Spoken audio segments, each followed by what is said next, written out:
Watu wengi hudhani kuwa na akili kubwa ni baraka. Lakini ukweli usiopingika au ukweli ambao wengi hawataki kusikia ni huu hapa. Watu wengi wenye akili kubwa ndio wanaokwama zaidi kwenye maisha. Wanajua mengi, wanafikiria sana, lakini matokeo yao ni madogo sana.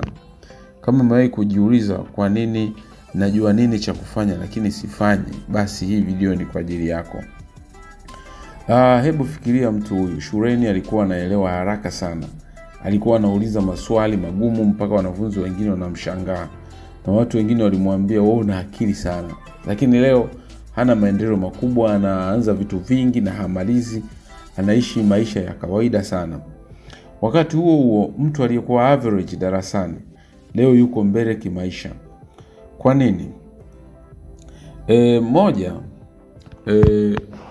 akili kubwa huzaa overthinking. Watu wenye akili kubwa huwa na uwezo wa kuona mambo kwa upana sana. Wanapokutana na wazo au fursa, hawalioni kwa namna rahisi. Wanaanza kuzichambua kwa pande zote: faida, hasara, hatari, maoni ya watu na matokeo ya muda mrefu sana.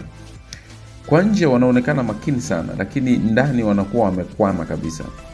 Overthinking inawafanya waahirishe mambo kwa sababu wanataka uhakika kamili kabla ya kuanza. Tatizo ni kwamba maisha hayatoi uhakika wa 100%. Kwa hiyo wakati mtu mwenye akili kubwa bado anafikiria, wengine tayari wanakuwa wameanza kusonga mbele. Lakini pili, akili kubwa hupenda perfection. Mtu mwenye akili kubwa huwa na kiwango cha juu sana cha matarajio kwake mwenyewe. Hataki kuanza kitu ambacho hakijakaa sawa kichwani. Anataka matokeo yaonekane makubwa tangu mwanzo. Anaogopa sana kukosea kwa sababu anajua uwezo wake unaonekana na watu. Hii inamfanya aone makosa kama aibu, sio sehemu ya mchakato wa kujifunza. Lakini ukweli ni kwamba mafanikio mengi huanza katika hali ya kutojua kufanya makosa. Ya kufanya makosa na kurekebisha njiani. Tunaita perfectionism inamfanya mtu kuchelewa kuanza na wakati mwingine kushindwa kabisa. Tatu, akili kubwa hujenga hofu ya kushindwa.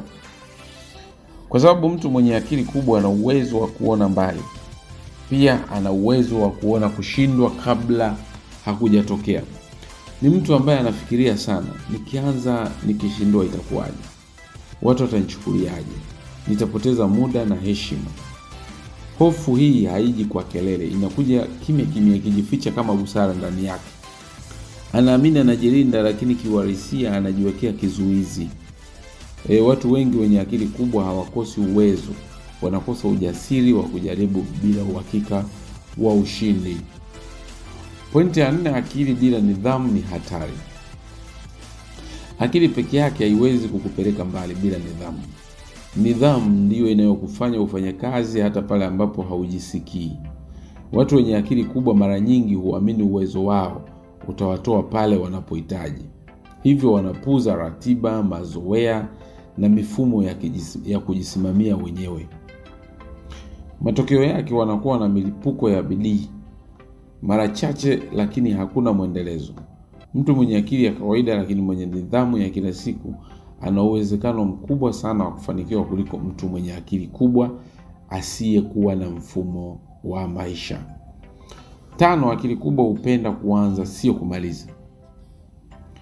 Watu wenye akili kubwa huvutiwa sana na mawazo mapya. Mwanzo wa mradi unawapa msisimko mkubwa sana kwa sababu kuna ubunifu, kuna matumaini na kuna ndoto kubwa sana.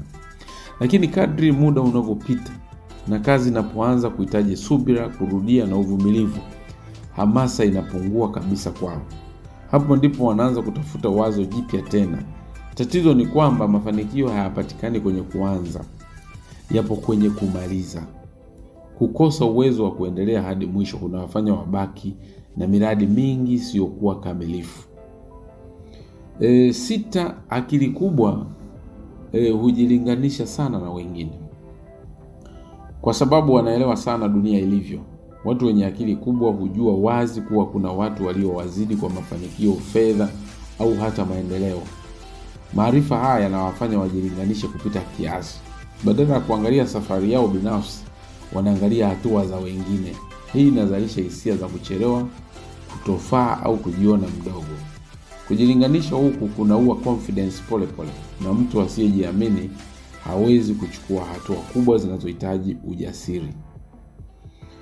7 ni kwamba akili kubwa huleta upweke wa kimawazo.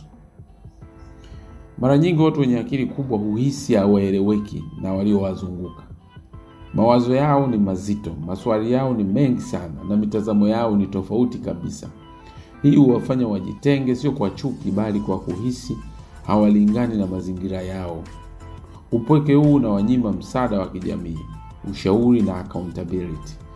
Kukaa peke yako na mawazo mengi kwa muda mrefu kunachosha akili na kunapunguza motisha ya kuchukua hatua. Pointi ya 8 ya mwisho, akili kubwa hukosa mwelekeo maalum.